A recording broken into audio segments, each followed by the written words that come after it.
দুঃখের বিষয়, এত তালবাহানা মেনে নেওয়া হবে না। এই 56,000 বর্গ মাইল মুসলিম ইসলামের বর্গ মাইলে এত তালবাহানা মেনে নেওয়া হবে না। ইসলামী শিক্ষা ব্যবস্থা নিয়ে, মাদ্রাসা শিক্ষা ব্যবস্থা নিয়ে আপনারা তালবাহানা করবেন, পিঠের চামড়া রাখবো না আমরা। 24 ঘন্টার ভিতর এই কালোঘর যদি হস্তান্তর না করা হয়, সারা বাংলাদেশে আমরা অসহযোগ আন্দোলন ডাক দিব।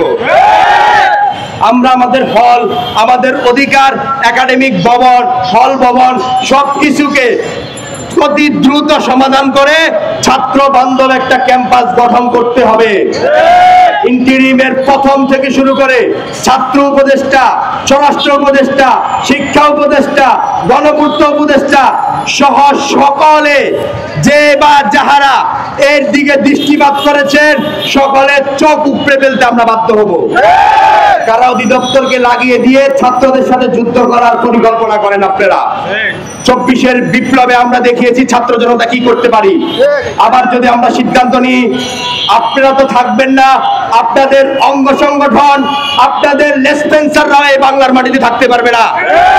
আলিয়া মাদ্রাসাকে তার নিজস্ব সম্পত্তি, নিজস্ব ন্যায্য অধিকার সব দিয়ে বাংলাদেশে আলিয়া ব্যবস্থাকে, আলিয়া মাদ্রাসা শিক্ষা ব্যবস্থাকে একটি রোল মডেল শিক্ষা ব্যবস্থা হিসেবে উপস্থাপন করতে হবে।